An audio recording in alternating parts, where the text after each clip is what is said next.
You are successful in European countries like Germany, Austria, Norway, and you have been to Brazil 3 times.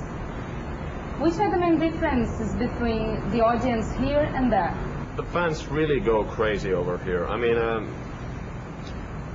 metal fans all over the world are pretty much the same, but there's like one basic rule, and it's that the more south you go, the crazier it gets. I mean, when you come over here, people are following you everywhere. They're going to the hotel. They want to know everything about you. They want to have all the pictures and the autographs, and they're screaming like they're doing the show. So they're really passionate and really wild. So that's the difference.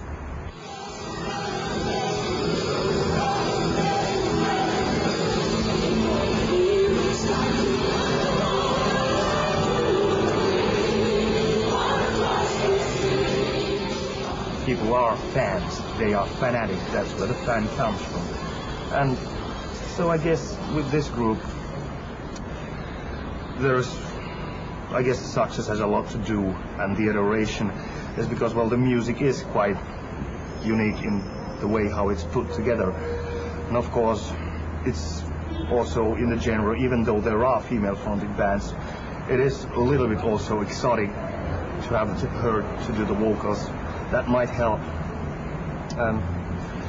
Anything else? I don't know. It's a total mystery, to be honest.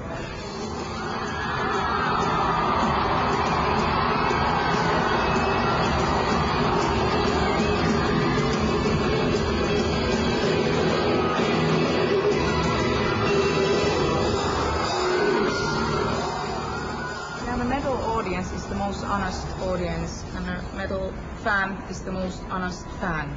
So basically like that.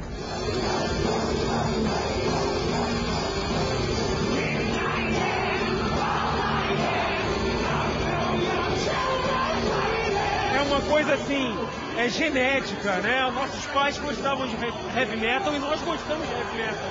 Nós somos uma segunda geração de metaleiros. Eu nasci gostando de heavy metal me escolheu, não sei, porque tá no coração.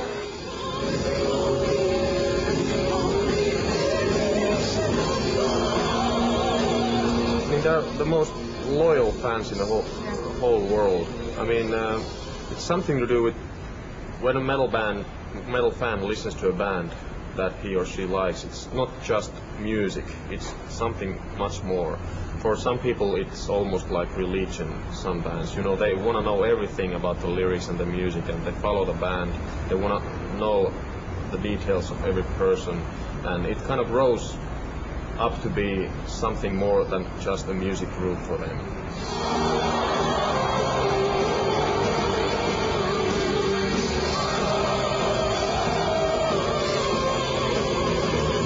Uma forma de liberdade, sei lá. Você expressa o que você sente, é bem legal. A parte lírica também.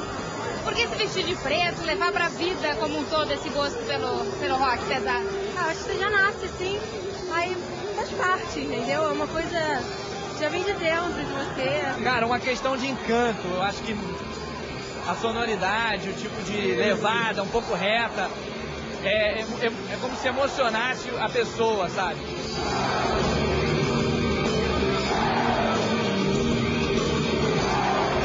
What can you tell us about the music scenario in Finland? Yeah, well, the metal scene at least is quite big these days. So there are a lot of bands in Finland that are getting recognition in Finland and outside of Finland as well. And it's been going on for like almost 15 years. And it's slowly started snowballing so that more bands will get recognition, have gotten more recognition, and then you get like a lot of bands that are successful outside of Finland, like starting from Stratovarius, and there are him, us, for instance, 69 Eyes, a lot of Children of Bodom, a lot of really like these bands that have a really straight guitar rock attitude to what they play. So that is just good. It's really nice to have that kind of genre, and you can be like patriotic about your country in a way. Do you know anything about Brazilian music? No? Samba and Sepultura. Oh, really? Thomas, is that correct that you really love movie soundtracks? It's really true, yeah. Nightwish is in Alone in the Dark's soundtrack. How was that?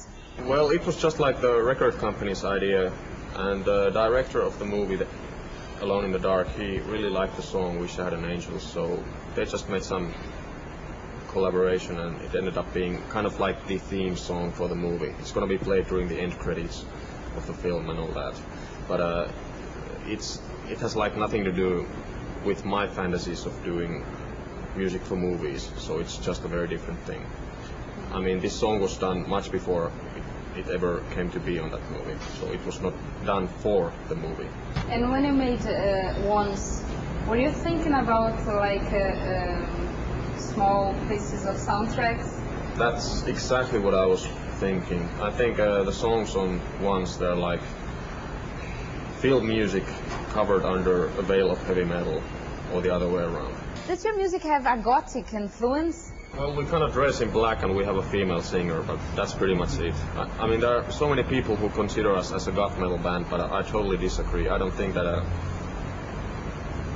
we can be put into that category.